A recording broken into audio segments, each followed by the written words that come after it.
Dear Waymo, I'm a bit confused. I feel like I need to clear up something, and it's more than likely that I'm wrong and this video will do absolutely nothing, but it's worth a shot anyway.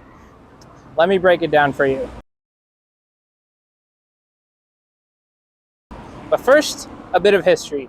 This is the Waymo passenger service area as of my first Waymo ride in July 2019. Come October-ish, we started to see fully autonomous cars introduced. Unbeknownst to customers, this was the fully autonomous service area, an enclave of the entire public service area. In March 2020, passenger service was shut down for COVID until October. When Waymo 1 came back, everything was fully autonomous, and this was the new service area finally revealed. I get the idea that it was supposed to be a mix of crewed and autonomous vehicles from the beginning, heavily favoring the crewed side until they slowly introduced more and more empty cars. You can tell because some hints were left in the app for a while. Like every time you called a car, you'd get a big fully autonomous banner and a bunch of confetti with a little blurb saying, "This ride will be different." It was probably supposed to be rare. Only X% of time, you'd get an empty car, but that's not really what happened. And as the months and years passed, my suspicions rose. See, I noticed something. The east, north, and west boundaries of the service area followed railroad tracks perfectly, although at a distance. I even brought it up during my first Phoenix ride last year. And then when you guys went away for COVID, and then when you came back, it was a little bit different. And I couldn't help but notice these perfect lines that followed railroad tracks at a half-mile distance. Mm-hmm. Yeah. And I didn't have anything to do with how those lines were drawn. I'm not sure if they had to do with the railroad crossing or not. Yeah. But yeah, they are there. Okay, fair enough.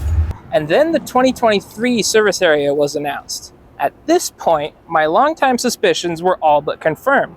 Look at how perfectly this line matches up. More and more, these railroad tracks seem to be a magical, impassable barrier for AVs, and they have been for years. Then the Reddit discussion ensued. Waymo doubles robotaxi service area in Phoenix in bid to grow driverless trips tenfold. Well, at least the service area East Edge now more directly confirms that they're blocked by freight rail tracks. You are implying Waymo can't cross railroad tracks? Can you explain further? It can cross them perfectly fine. The question is, what happens if and when the car stops on heavy rail tracks? Due to whatever reason. Unlike with light rail, you can't expect heavy rail to stop for you. You'd better get out of the way. And fast. It's the handling all possible reasons the car might stop, and providing mitigation that's tricky about crossing heavy rail. Pretty sure that guy is a higher up at Waymo. And yeah, that sounds about right. And it's the number one reason I would have suspected for freight railroad tracks to be holding them back. And it explains why Waymo is perfectly fine around light rail. Those things deal with other road users constantly.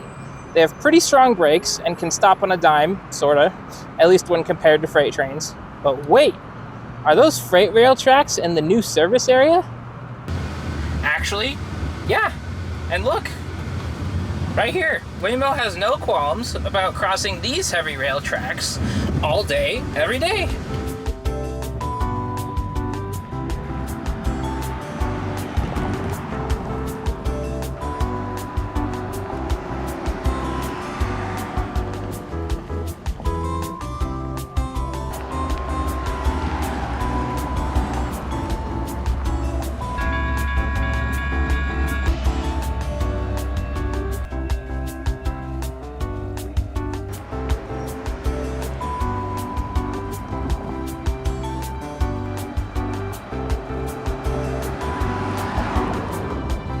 So if those tracks aren't a problem, then what exactly, I ask you, is the problem with these ones?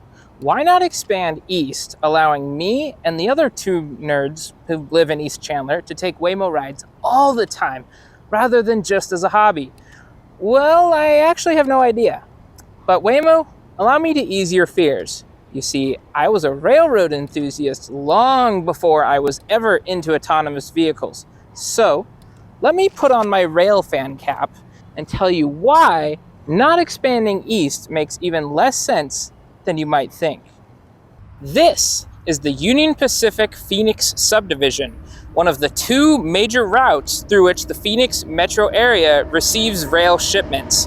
It's a single track, 100-mile spur that splits off from the Union Pacific Gila main line 45 miles in that direction. It sees 4 full-size freight trains per day, and the speed limit is 60 miles an hour. Though this one is trying to disprove me, I guess, because it's going like 15, but whatever. The point is, these are the exact same tracks that Waymo will happily drive over in Mesa, Tempe, and downtown Phoenix. Now, let's take another look at that invisible AV barrier in Chandler. This line that Waymo refuses to cross is known as the Chandler Industrial Lead. It's an offshoot of the Phoenix subdivision with a max gross weight limit of 143 tons, which is, as far as I know, is pretty light for a train. And critically, the speed limit is only 20 miles per hour. The only train that goes down here is LKK 21, the Phoenix local, once every weekday. It serves a few customers and has only a small handful of light freight cars. If any train would have the absolute best chance of stopping in time for a stuck car on the tracks, or at least doing less damage if it does actually impact, albeit at low speed, it would be this one. Oh, also, plot twist, there's the Tempe Industrial Lead a few miles that way, and it's basically the exact same thing, and it's in the service area already.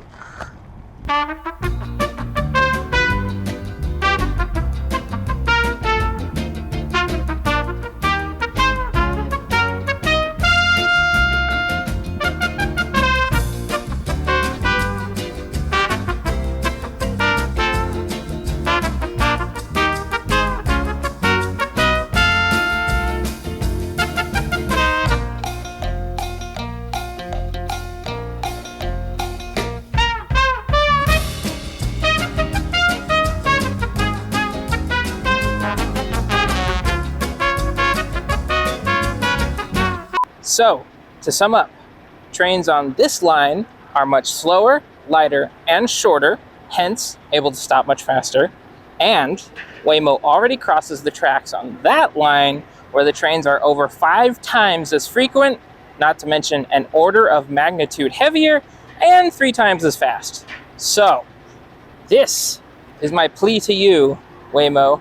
The next time you do a service area expansion, please at least consider going east, and if not, that's fine. Just don't be afraid of those railroad tracks. Either way, the work you guys do is absolutely incredible, and I'm so lucky to have been able to experience the magic of autonomous vehicles these last few years. So most of all, thank you. Sincerely, Joel.